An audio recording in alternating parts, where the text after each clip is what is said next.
Hi, everyone. I am Charlotte Decoster. I'm the Director of Education at the Dallas Holocaust and Human Rights Museum. Welcome to our weekly virtual series, Understanding Holocaust History. Today, I will be presenting about getting the message out during the Holocaust. Just to let you know, this is a webinar. If you have any questions, you're welcome to ask them throughout the lecture. There should be a Q&A button at the bottom of your screen in which you can type out your questions, and I will be able to see them and I will read them out loud and be able to answer them as we go through the lecture. I do want to ask you to help me as much as possible. If you could make sure to make your questions as direct as possible and as short. If they come in longer paragraph format, it takes quite some time for me to read them and process them. So direct questions are immensely helpful to me. Let's get started. So when we talk about getting the message out, this is kind of a broader understanding of what information was really out there when it comes to the Holocaust, and what did people know, and how did they find out about this information, right? Especially, I get this question a lot in reference to the United States. Being a museum in Dallas, in Texas, we teach a lot of Texas teachers, and we do workshops in smaller towns and go do lectures there, and oftentimes there's understanding that even in these small towns people didn't know anything, but also in the big towns people didn't know anything. Like in Dallas, there was very little knowledge during the Holocaust about the Holocaust. It is far away in a sense, distance-wise, but also the connection to people, and that more such took a precedence. So that's what I wanted to talk about, what knowledge was out there. In the beginning, I'm going to talk a little bit as how people got that information, but then also about the people who tried their best to get some of the more descriptive information out there and some of the numbers of what truly was happening, especially once the war started and once we are in the middle of the final solution in regards to the death camps such as Auschwitz and Treblinka. So I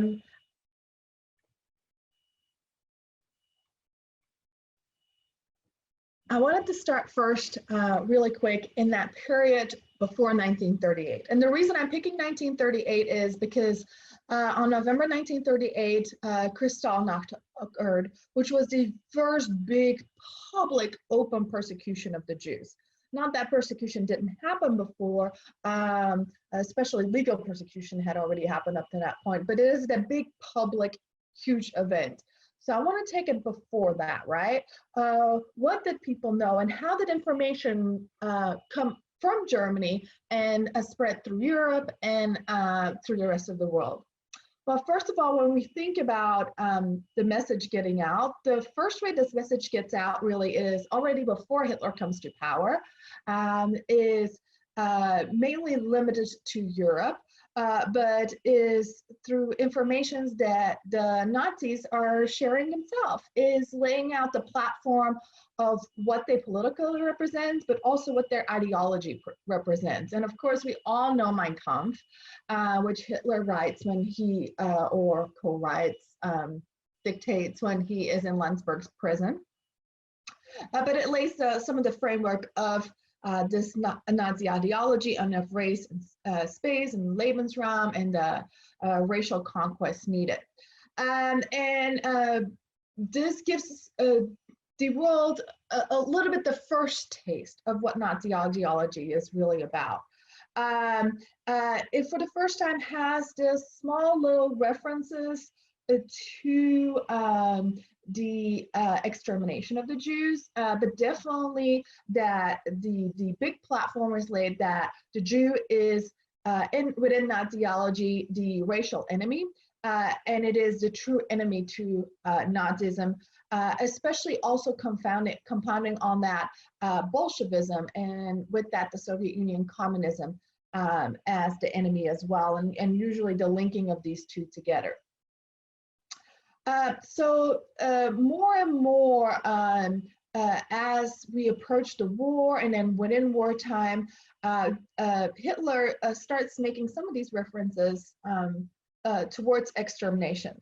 Now we have to understand that there is no order for the murder of the Jews that will ever come from Hitler. The closest, in a sense, that we get to the biggest reference is what becomes known as the prophecy speech, which is a speech that Hitler makes in January 1939, before the war starts, that if a war breaks out, that the Jews are to blame for this, and I'm kind of paraphrasing what Hitler says during this prophecy speech, but that the Jews will, Hitler makes this prophecy that the Jews will be at this origin of this world war, that it will occur, and that it will lead to the annihilation of the Jews.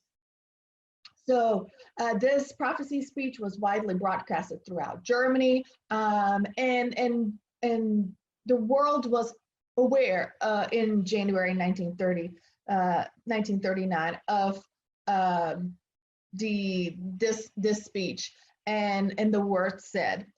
So that is one way of how the message of the ideology was already spread, is by the Nazis themselves, not just by Nazi leaders, but also by the propaganda machine controlled by Joseph Goebbels, and through famous films like Leni Riefenstahl's Triumph of the Will. And you can actually see an image here with the Nazi flags in the background and these big parades. And so these images were being more widespread.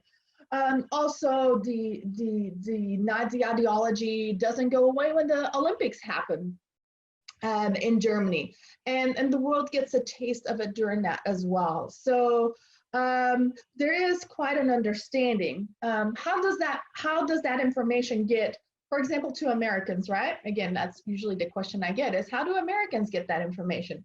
Well, to kind of give you an understanding, in 1933, at least 2,000 daily newspapers were printed in the United States.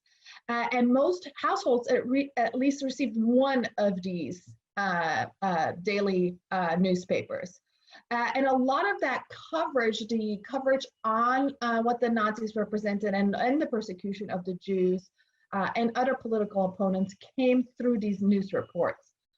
In addition, if people had money to go through the movie theater or go see a show, a lot of times beforehand, there was, before these showings, there was also newsreels shown.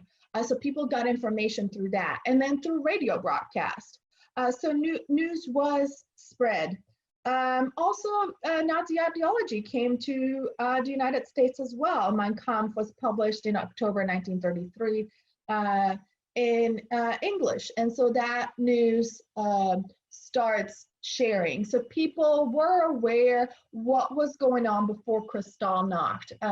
The persecution of the Jews wasn't hidden to the American public. And you can see some of these newspaper clippings here.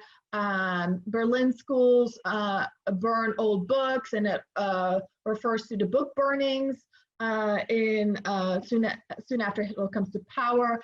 Nazi defense Reich policy against the Jews. And then it even has more personal articles about Jews having to flee and being expelled for maybe doing anti-Nazi propaganda, or what the Nazis consider anti-Nazi propaganda. Also, within the US, there are some Jewish leaders who become very outspoken and start organizing themselves to get that message out. One that I wanted to highlight is Rabbi Stephen Weiss, who, as soon as Hitler comes to power, becomes probably one of the most outspoken opponents of Nazi Germany, and leads these large mass gatherings and anti-Nazi protests, probably one of the most famous ones being in New York City's Madison Square Garden. And the goal of that is to rally U.S. opinion against the Nazis, calling for boycotts of German goods, calling for the end of anti-Semitism in the Third Reich. So that continuous push for that. With that, he also becomes the instrumental in the creation of the World Jewish Congress, that in a more broader scale worldwide is going to become that representative body in his with the goal of getting the information out and representing Jews more globally. Weiss also becomes very close with President Roosevelt and uses his influence there to push Roosevelt to actively oppose the regime and let more Jewish refugees into the United States.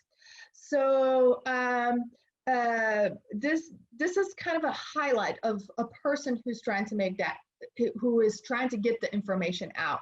Now, keep in mind, I'm going to come back to Rabbi Weiss in a little bit, where in a sense, he kind of almost plays the opposite role as well.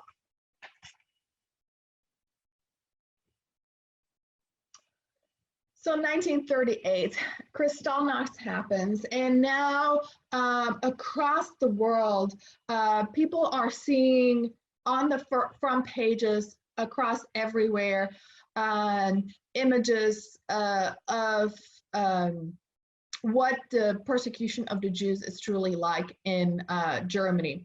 I just wanted to give a clear example. We have this example in our exhibit as well. This is the front page of the Dallas Morning News here in Dallas, reporting on November 11, 1938 on a Kristallnacht. And you can see the titles right there. Hysterical Nazis wreck thousands of Jewish shops, burn synagogues, and wild orgy of looting and terror. Policemen refuse to halt organized riots in Germany. So that news, the news is being pushed out. Reporters are still there. They're still able to witness what is going on, especially American reporters, and that is throughout all the newspapers. Especially if you look newspapers up from that time, Kristallnacht will make the front pages. So I wanted to start this whole discussion about getting the news out really quickly before we even get to the war, before we get to the death camps, because it is important to understand that information about the persecution was already coming out and was available to the general public here in the United States. So what does that impact US population? I'm not going to go too deep into it, but because I do want to let you know there's a wonderful exhibit from the United States Holocaust Memorial Museum that you can visit online. It's called America and the Holocaust. You can just Google United States Holocaust Memorial Museum, America and the Holocaust, and the exhibit will pop up. And this is actually a part of that exhibit. They went back to Gallup polls and looked at polls from during that time period. And that just shows right here, US public opinion after Kristallnacht. And shows that the general public overwhelmingly disapproves of Nazi treatment of the Jews in Germany. And that is a big, Kristallnacht does have that, the word that does come out has a big impact. But notice that when we look at the poll, should we allow a larger number of Jewish exiles from Germany to come to the United States to live, that shifts, right, while they disapprove of what the Nazis are doing, they don't necessarily, that does not necessarily connect with letting more refugees in. Why I wanted to bring this up is this is just an example for the United States. And as I mentioned, again, you can go more deep dive into America and Holocaust more on the website at the United States Holocaust Memorial Museum. But the reason I particularly wanted to bring that up is I'm going to be talking today about getting the message out. is getting the information that those who were experiencing the Holocaust knew about, but that the outside world might not be directly be seeing. That doesn't, I wanted to make sure that you understood that when the public gets that information, that doesn't necessarily mean action. That is a whole different discussion that I'm not going to go into today, but I did want to highlight that the concept of that the message coming out doesn't mean action necessarily.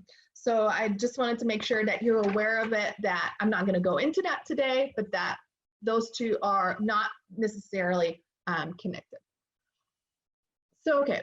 So when war starts and the ghettoization of Eastern Europe starts by the Germans, and Jews are forced into the ghettos, and then eventually the Einsatzgruppe will kick into action, and then the death camps will come on roll. This is now really where the journalists are blocked off. Some of the few information that we're going to see is maybe the International Red Cross getting the opportunity to visit camps like Theresienstadt, but that is a show that the Nazis set up, and they're not showing the true reality. So it becomes harder and harder to get that information that before, during the face of that persecution, we could get. That is now harder to get that information out of Europe, especially occupied Europe, and to document that information. So the first step in getting the message out is making sure that there's an ability to document what is happening. And that became immensely important to the Jewish community, is documenting and making sure that evidence would survive of the death camps and of the ghettos and of what the Einsatzgruppe were doing. So I wanted to start with one example of preserving, in a sense, the message and documenting that message. This is Onyek Shabbos, or the kind of underground illegal archive set up by historian Dr. Emanuel Ringelblum in the Warsaw Ghetto. Very soon, in September of 1939, Ringelblum started collecting evidence and documenting life in the Warsaw Ghetto, so that he could create a whole chronicle of what was happening in the Warsaw Ghetto. And this continued from 1939 to January of 1943. And slowly, one by one, he was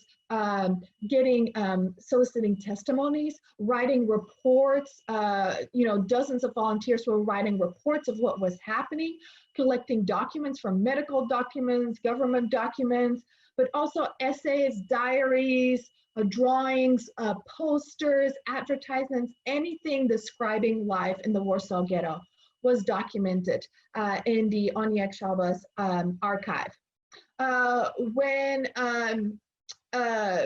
When the Warsaw Ghetto was being liquidated and was being closed and the Jews were being deported, Ringelblum knew that this information could all disappear, and that this could be the only true record from a Jewish perspective of what happened in the Warsaw Ghetto. So the historians that worked on Onyek Shabbos with Ringelblum put them in these big tin milk canisters, and you can see them right here, some of these milk canisters, and these boxes right here, metal boxes, and they were basically dug underground. And by the way, this is a picture of Ringelblum himself here, and then you can see after the war, archaeologists digging back up the Ringelblum archive and taking the documents back out and researching all of these documents. So a lot of the information that we have today on what happened in the Warsaw Ghetto comes from the Ringelblum archives. Today, the collection contains about 6,000 documents, some 35,000 pages, and is housed in Warsaw at the Jewish Historical Institute. So this is the first step is this message didn't come out during the war necessarily, but it was documented so it could be preserved for after the war. um, outside of the Jewish community, especially in Poland, there was also an immense push to get information of what was truly happening out. And so I want to discuss Witold Pilecki, probably one of the great Polish resistance fighters. In 1940, by the way, Pilecki was one of the leaders in the Polish underground resistance that became known as the Home Army eventually. He decided that with the support from the resistance, he would go on kind of a secret mission and get himself basically smuggled in to the Auschwitz, which was then a concentration camp, at Auschwitz concentration camp.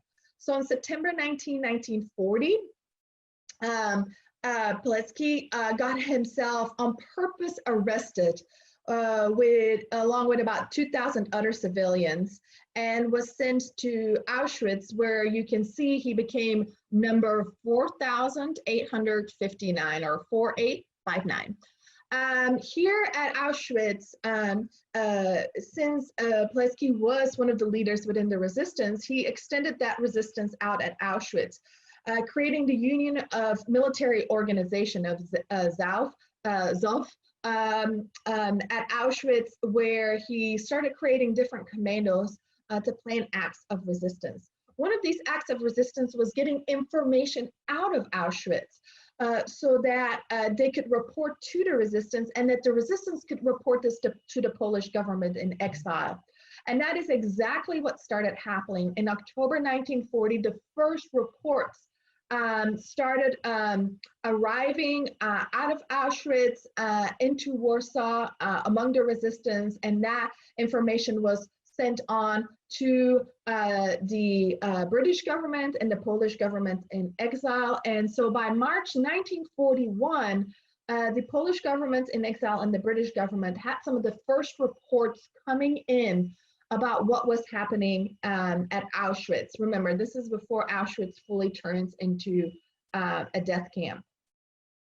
In 1942, Pilecki's group at Auschwitz is able to get different little parts together to actually create a kind of broadcasting radio. This is kind of radio transmitter really. And they start actually transmitting information out and giving basically intelligence reports continuously. And those are some of the first intelligence reports that the Western Allies will have on Auschwitz and what is going on.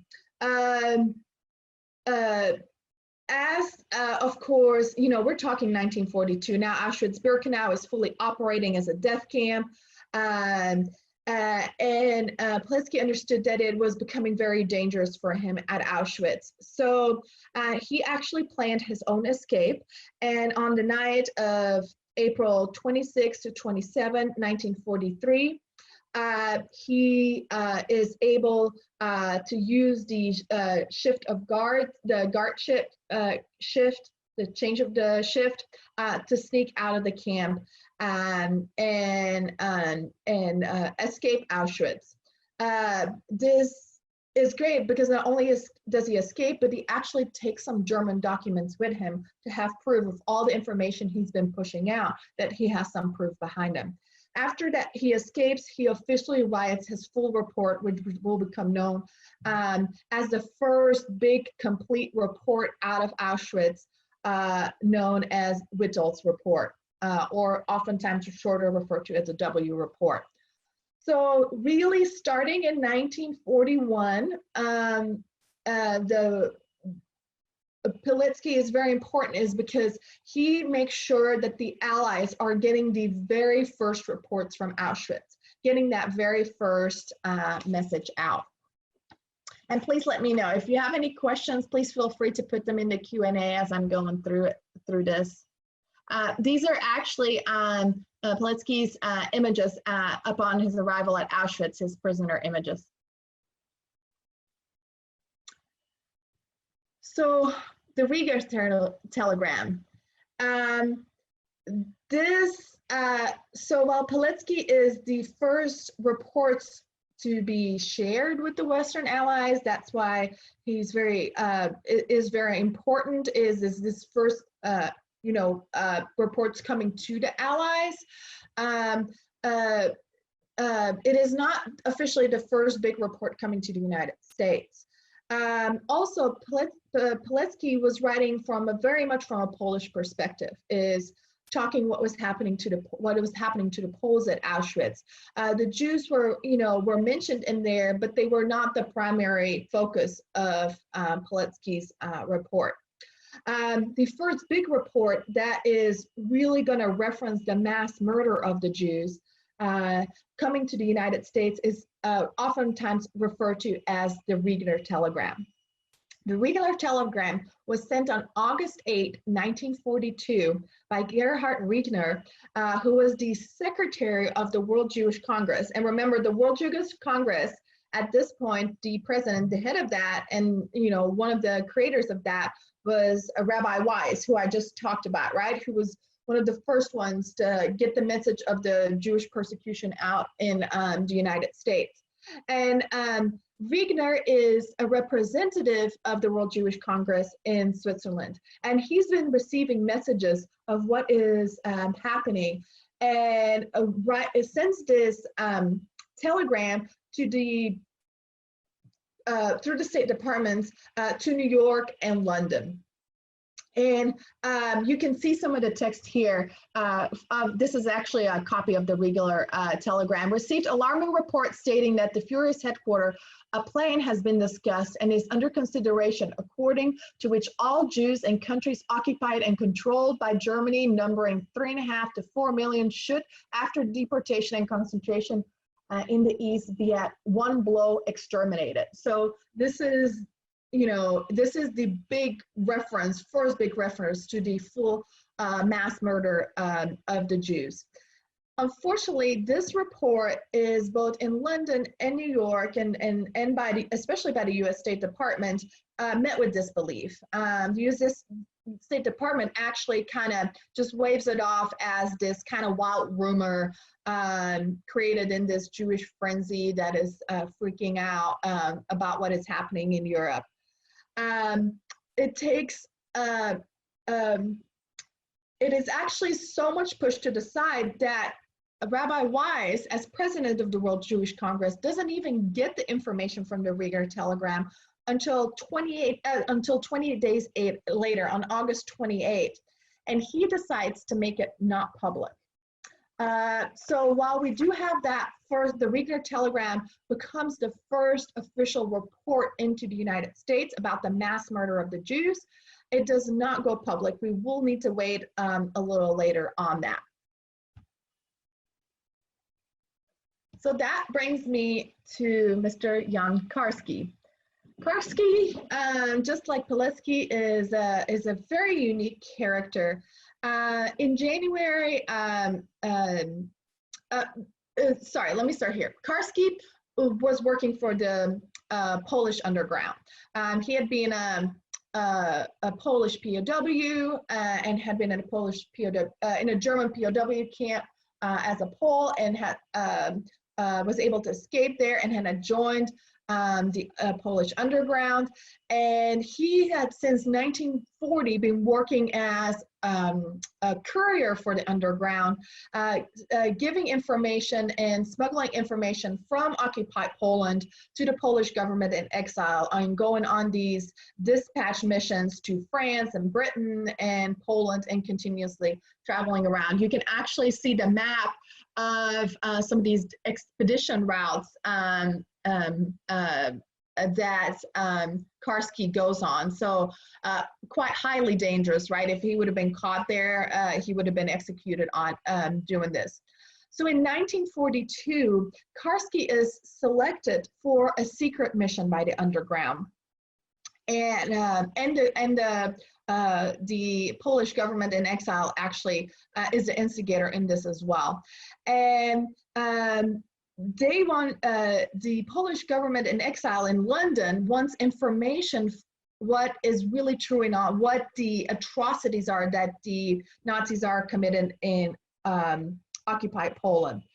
So in order to get this evidence, Karski starts smuggling, with the help of underground leaders, starts smuggling himself into the Warsaw Ghetto. So twice he actually enters the Warsaw Ghetto to document, to be a personal eyewitness to what is going on. And I just want to read this short little description of some of the information, like his reaction to what he's seeing. So this is from Karski directly. My job was to just walk and observe and remember the odor, the children, dirty, lying. I saw a man standing with blank eyes. I asked the guide, the person who had helped smuggle him into the Warsaw Ghetto, what is he doing? The guide whispered, he's just dying. I remembered the degradation, starvation, and dead bodies lying on the streets. We were walking the streets and my guide kept repeating, look at it, remember, remember, remember this. And I did remember the dirty streets, the stench everywhere, suffocating nervousness. So not only does Karski witness what is going on in the Warsaw Ghetto, he also gets himself, in a sense, smuggled into a camp, onto deportation, into a camp that he first believes is Belgic death camp, but it actually turns out to be Izbica transit camps, which is a transit camp to, it's like a pre-stop to the Belgic death camp. And so he witnesses that information too. And then he goes back in 1943 to report to the Polish government in exile. He also meets with the prime minister there. He meets with British foreign secretary Anthony Eden. He even in July of 1943 has a private meeting with Roosevelt in the Oval Office, and meets with Roosevelt and gives him the information there. And Karski is just basically what he witnessed, he is just sharing it with as many people as he can, writing reports, giving that information. In 1944, he puts all of this information together and publishes The Story of a Secret State, which is basically his whole book about his experience in wartime Poland. This book is a major success. More than 400,000 copies are sold up to the end of World War II in the United States. So it becomes a big seller. So people are reading this, they are aware. But Karski becomes disillusioned because it doesn't create any difference. And this is what I talked about, right? This is about getting the message out, but there is no action to that message in the case with Karski again. Why is Karski so important? First and foremost, this Karski's report will be the first full eyewitness report that comes out because Karski personally delivers himself. So while Pilecki, of course, stays behind in Poland, Karski himself is able to give that report eventually in person and meet with people like Roosevelt and say, I saw this with my own eyes. So there comes an extra element to that message of him having being able to give that first eyewitness account to it as well. Disinformation by the Polish government in exile, of course, is a main driver. They are the first ones to really wanting to make a statement. They have that information from Pilecki, they have Karski's information, they have all of these reports that has been coming out, and by 1944, because of all these reports that are coming out of Poland, especially from people like Karski and Pilecki, they're able to create a more detailed report and narrative of what the Nazis are doing in Poland. So the Minister of Foreign Affairs for the Polish government in exile in London, Edward Rudzinski, writes the official first report and speech referencing what is happening, the atrocities that are happening in Poland, but also referencing the mass murder of the Jews. So Rudzinski's note is very important because it's the first, on December 10th, 1942, it is already the very first report, official government report now, noting the mass murder of the Jews. And you can see here, I'll read it really quick, is part of that Brzezinski's note and the speech that he gave. The Polish government, as the representatives of the legitimate authority on territories in which the Germans are carrying out the systematic extermination of Polish citizens and of citizens of Jewish origin of many other European countries, consider their duty to address themselves to the governments of the United Nations in the confident belief that they will share their opinion as to the necessity not only of condemning the crimes committed by the Germans and punishing the criminals, but also of finding means of offering the hope that Germany might be effectively restrained from continuing to apply her methods of mass extermination.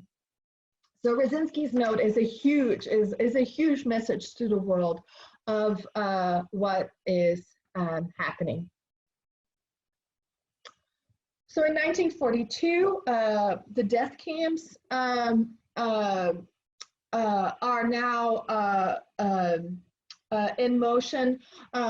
Also, the Einsatzgruppe have started in 1941. They are murdering in the Baltics and in Ukraine and Belarus and the Soviet Union. And that doesn't stop when the death camps open. This continues, especially in the Baltics. The Einsatzgruppe remain active. And while we have information coming out of Auschwitz and now Belgium because of Karski, there's very little information coming out about the Einsatzgruppe and their action that started in 1941. Really, the world knows very little about what is going on in the East there with the mass executions. This becomes one of the hardest parts of the Holocaust to document, but it doesn't remain undocumented. Most of the images here are taken by the Germans, by the SS themselves, or by bystanders who see it. And many of those images, and as the war continues, get destroyed, including a collection of images taken by the SS in a very small fisherman village in the Baltics called Lipaja.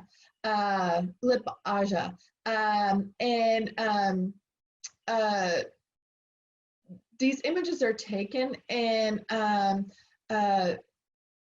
in one of the ghettos, a Jew named David Zivkon is, as he's doing his work, is noticing that these images still exist and that they are still sitting on a desk somewhere.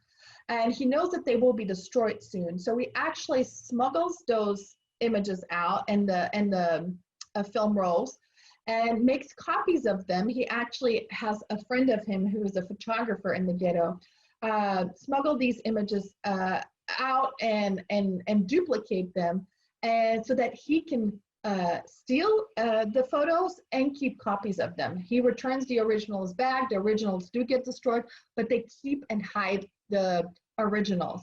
Zivkon then realizes that soon the ghetto will be liquidated, and he needs to get out, or he will be exterminated like the people in the images.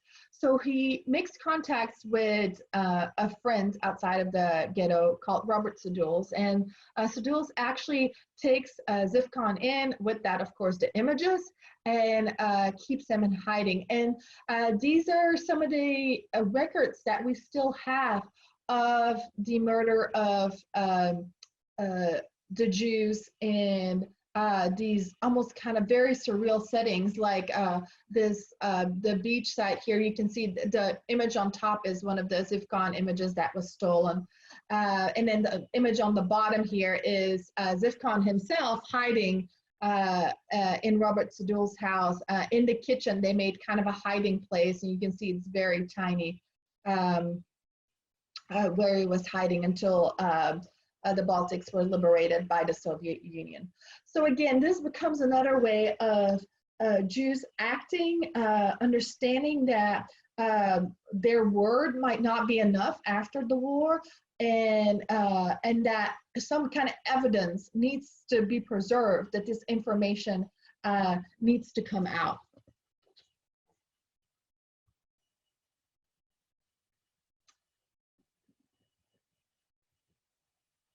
Sometimes, in a very unique instance here, the message kept coming out from within the Nazi ranks themselves. And this leads to another very unique report about the death camps called the Gerstein Report. In 1933, Gerstein, who was German, and his whole family, they were really part of this Nazi ideology. They loved it.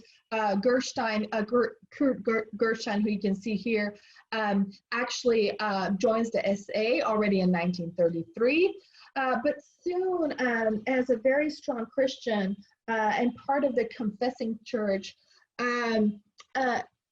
Gerstein starts struggling with it, and he actually starts slowly joining some of the German resistance that starts building itself. He actually gets arrested for distributing anti-Nazi materials. He's placed in protective custody. They actually pull away his Nazi Party membership, which means that he can't advance in his career. He has difficulty making money.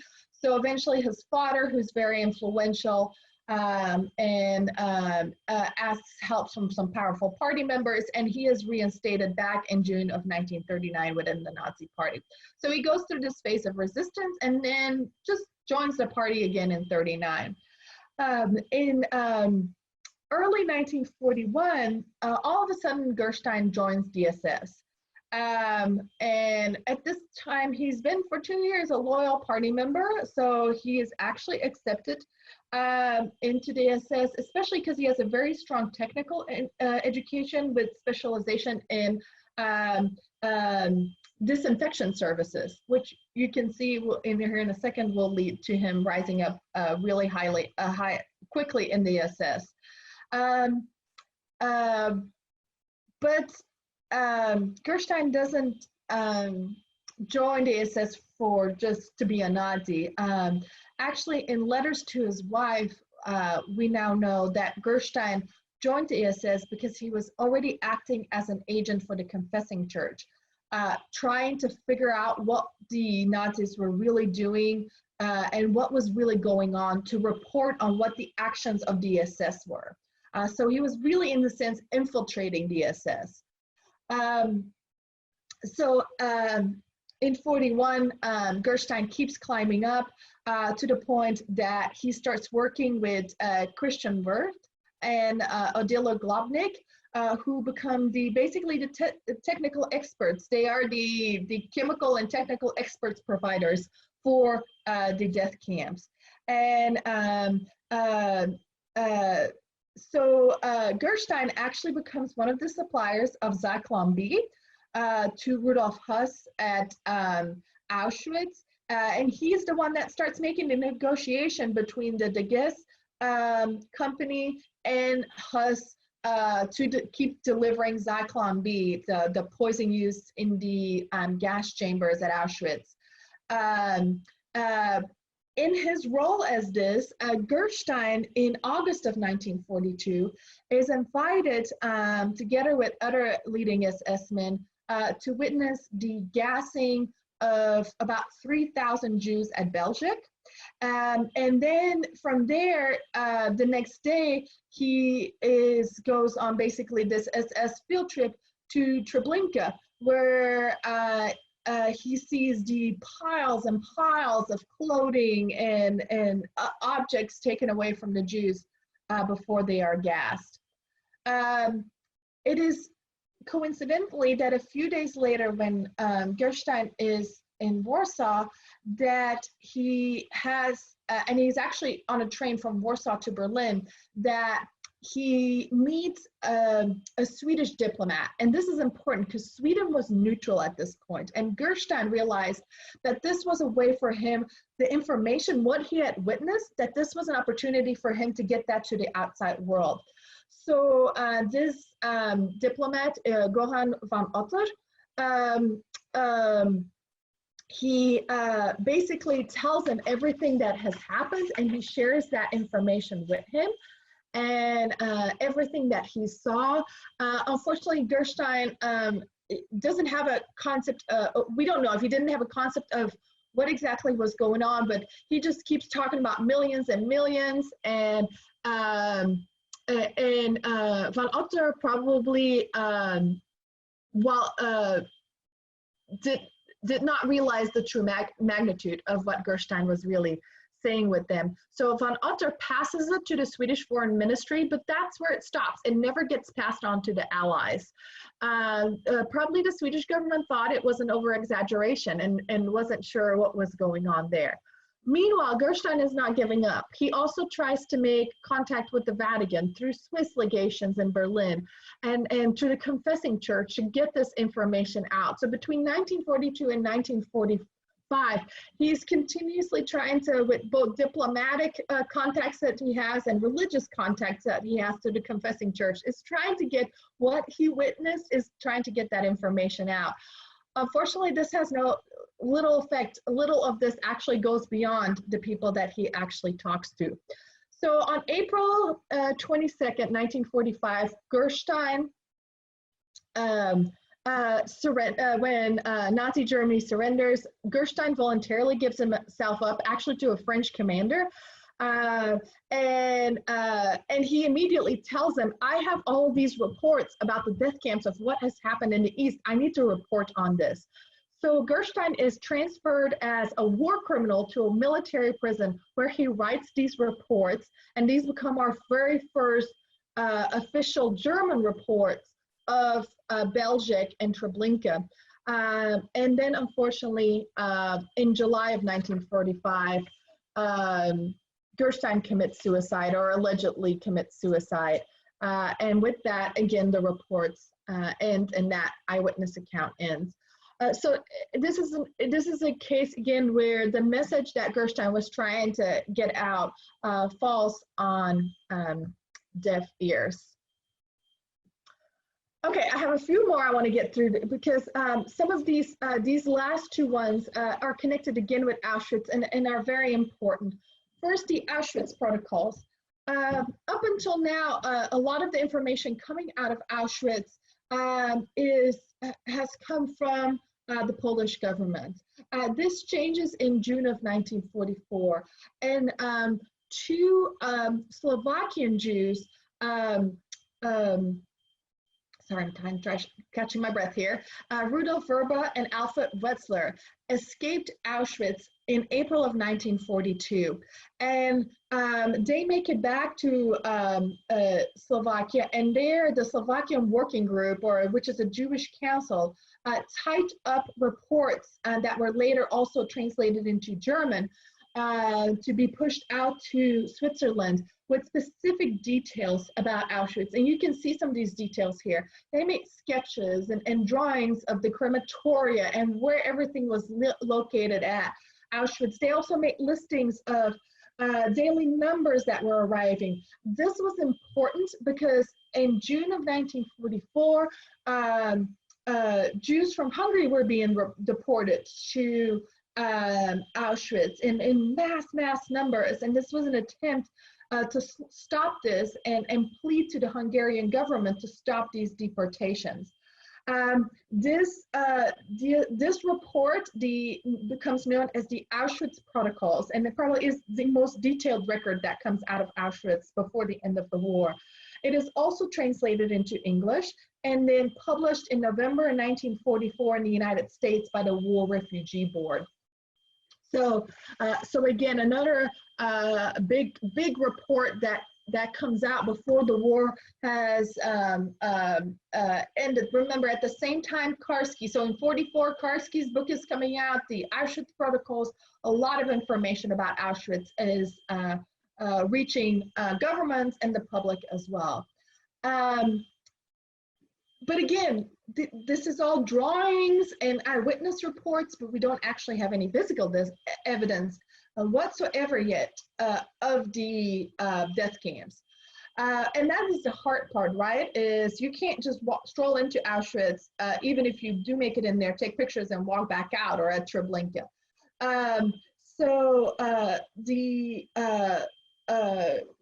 Germans are also not keeping photographic evidence, or at least they destroyed it if they ever did, of what was going on in the gas chambers. And this is what the resistance, the Jewish resistance in Auschwitz understands, is that when this is all over and done, if the Germans complete their extermination plan, or if the war ends, there will be no evidence of what truly occurred. So so members of the Auschwitz Sonderkommando, and the Sonderkommando are these special units that are assigned to do the dirty work. They throw the dead bodies from the gas chambers into the fire pit. They cut the hair of the victims and different things. On September 4th, 1944, or in September of 1944, they are able to smuggle a camera from the Canada, the camp where all the clothing of the Jews was collected, to the Sonderkommando. And some of the Sonderkommando is able to take some images, and you can see 3 of the 4 images that were taken. And of course, right, this is extremely dangerous. They had to do this from kind of behind the door, but 2 of the images you can see here are images of the burning of the bodies in the fire pits near the gas chambers. And then one is women being chased to the gas chambers. They've been undressed, and through the forest they're being run to the gas chamber. On September 4th, these images are smuggled out with a note to the Polish resistance and smuggled to the underground resistance in Krakow. So this really, again, is that preservation, that documentation that is so necessary. And these are really, truly some of the only images from the Jewish resistance that we have inside the death camps. Now, liberation. I want to wrap up with that. When liberation happens, the first evidence came from both the Soviets and the Americans and the Western allies of what truly the atrocities that happened and the true nature of the Holocaust. The first to document these are the Soviets. By 1943, they're on the path back towards Germany, and they will very detailed document. They send in forensic teams to some of the death camp sites, to some of the mass execution sites. They send out journalists to take eyewitness testimony. They send film reporters, camera reporters. They send out these whole teams. 2 people on these in this vast kind of team that goes out to document what the Holocaust is are Ilya Ehrenberg, who you can see here with some Soviet soldiers on the bottom. He's the one with the hat on, and Vasily Grossman on the top picture. Basically, both serving in the Red Army, in the Soviet Army, they do the first reporting of Treblinka and Majdanek death camp. They take the first eyewitness accounts, and in 1943 start writing the first articles of what happened at Treblinka. Vasily Grossman's first article, known as the Treblinka Hell, was widely disseminated and was even presented at the Nuremberg trials as well. Eventually, the Soviet regime tried to push down what they were creating because they didn't want this to be a Jewish narrative. They wanted this to be a Soviet narrative. So what they did is they wrote their own manuscript in 1944 called The Murder of the People in Yiddish, and which really became known as the Black Book. And you see the copy right here from Ehrenberg and Grossman. And that copy was smuggled out and then published in now Israel and in the United States, and in English became known as the Black Book. Of course, being illegal in the Soviet Union.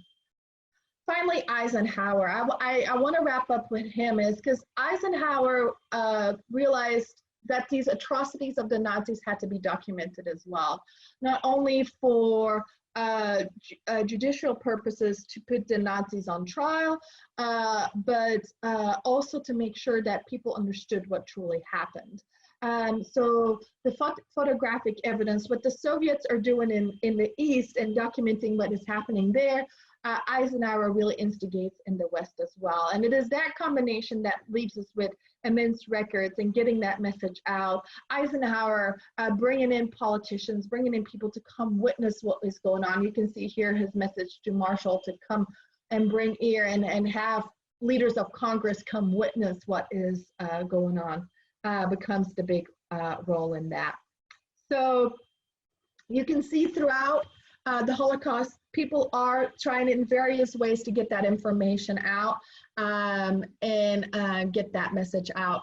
I have about 2 minutes. If anybody has any questions, I can take a question really quick. Unfortunately, then I do have to hop into another meeting.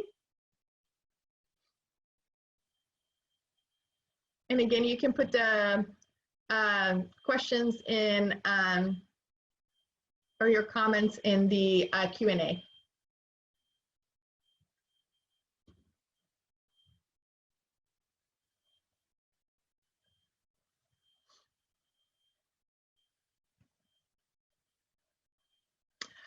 Somebody asked, at the time of the plague book, how much was left from Treblinka? There was nothing left. Ehrenberg and Grossman interviewed survivors of Treblinka, both Soviet survivors from the POW camp near the death camp, and some of the death camp resistors that had rose up in the Treblinka death camp.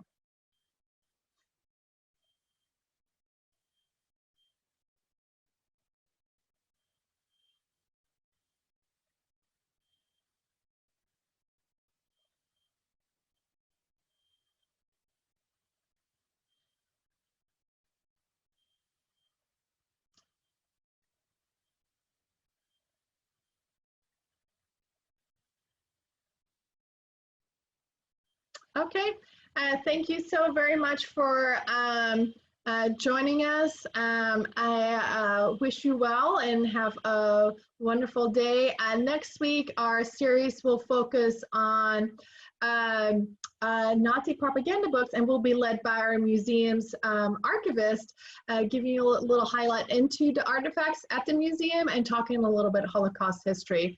So please join us again next week. I hope you have a wonderful week. Bye.